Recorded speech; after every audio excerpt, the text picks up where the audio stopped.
Ya, halo semuanya, perkenalkan nama saya Juandri Naldipati dari Universitas Kristen Indonesia Maluku. Ya, pada kesempatan kali ini saya akan menjelaskan tentang kebergunaan atau daya guna. Ya, yang pertama itu definisi kebergunaan. Definisi kebergunaan yaitu derajat kemampuan sebuah perangkat lunak untuk membantu penggunanya menyelesaikan sebuah masalah. Penentu keberhasilan sistem terdapat 3, yaitu berguna atau useful, dapat digunakan atau usable, dan digunakan atau used.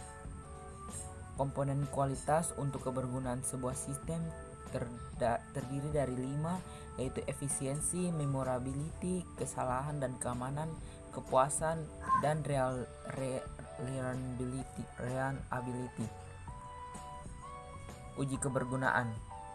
Uji kebergunaan terdiri dari pertama, proses untuk mengukur karakteristik interaksi manusia komputer dari sebuah sistem, kemudian untuk mengidentifikasi kelemahan-kelemahan antarmuka sehingga perancang dapat memperbaikinya secara tepat, dapat dilakukan secara informal maupun menyeluruh, dari yang berbiaya sangat murah sampai biaya mahal. 3 uji kebergunaan menurut Levy and Conrad pada tahun 1997 yaitu uji exploratory, threshold testing, dan uji perbandingan.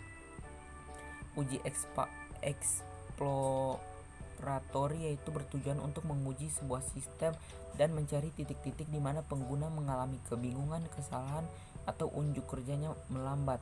Tujuan akhirnya adalah mendaftar persoalan yang perlu ditinjau lebih lanjut. Contohnya, pengguna secara jelas kesulitan di menu Z, hanya separuh dari pengguna yang dapat menyelesaikan tugas Y. Tugas S memerlukan waktu yang lebih lama untuk diselesaikan. Thresholding testing digunakan untuk mengukur kinerja sistem terhadap sejumlah sasaran yang ditentukan terlebih dahulu. Uji ini merupakan uji lolos atau gagal. Contoh, dengan sistem ini pengguna dapat menyelesaikan pekerjaan X dalam waktu Y detik, melakukan rata-rata kesalahan sebanyak Y kali. Hal ini tidak sesuai dengan kriteria yang telah diterapkan. Biasanya uji ini menyertai beta release. Uji perbandingan bertujuan untuk mengukur karakteristik kebergunaan dari 2 pendekatan atau rancangan untuk menentukan rancangan yang lebih cocok bagi pengguna. Benefit yaitu mengurangi biaya pelatihan, support konsum, meningkatkan kepuasan pengguna. Cara uji kebergunaan. Pemilihan kartu yang pertama, sebarkan semua kartu yang berisi gugus tugas di setiap meja pengguna. Kedua, pilihlah kartu-kartu tersebut menjadi beberapa tumpukan kartu yang memiliki karakteristik serupa dan berilah tanda yang jelas untuk membedakannya dengan tumpukan yang lain.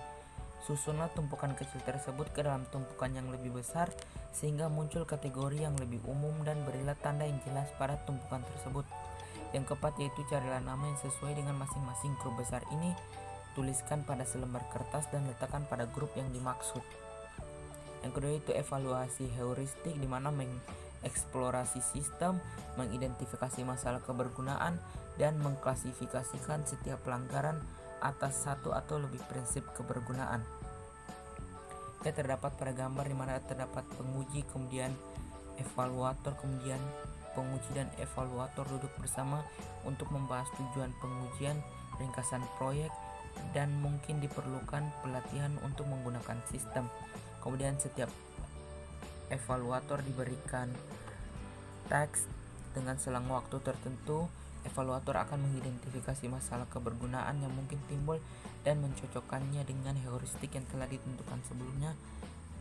Kemudian penguji dan evaluator kembali duduk bersama untuk membahas semua pelanggaran dan memberi nilai kegawatan untuk setiap masalah. Heuristik 1, masalah usabilitas yang ditemukan, severitivitas tidak ada. H2, kemudian tanggal lahir bisa dipilih melebihi waktu sekarang, severitas 3.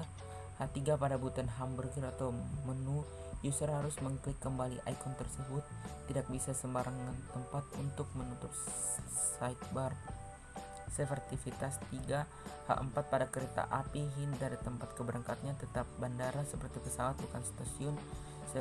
Severitas 2, H5 tidak ada, H6 tidak ada, H7 pada field pengisian tanggal keberangkatan data pikernya aneh, severitas 4, H8 desain aplikasi terkesan aneh, severitas 4, H9 dan 10 tidak ada. Uji berbasis skenario pengguna alumni dan perusahaan, kemudian identifikasi terdapat skenario 11, 12, 13 dan 14, kemudian skenario pengujian terdapat proses pencarian lowongan kerja berdasarkan kriteria, proses pendaftaran lowongan kerja, proses input dan edit data perusahaan, kemudian proses input dan edit data lowongan kerja, kemudian tujuan mencari lowongan kerja yang terdapat dalam sistem website berdasarkan kriteria, mendaftarkan CV pada perusahaan, mengisi form input company information dan dapat melihat atau merubah hasil dari inputan, mengisi form input job information dan dapat melihat atau merubah hasil dari inputan. Hasil pengujian berjalan dengan baik, semuanya berjalan dengan baik. Ya, sekian dan terima kasih dari apa yang dapat saya sampaikan di saat ini. Semoga apa yang saya dapat berikan kepada semua orang dapat bermanfaat. Sekian dan terima kasih.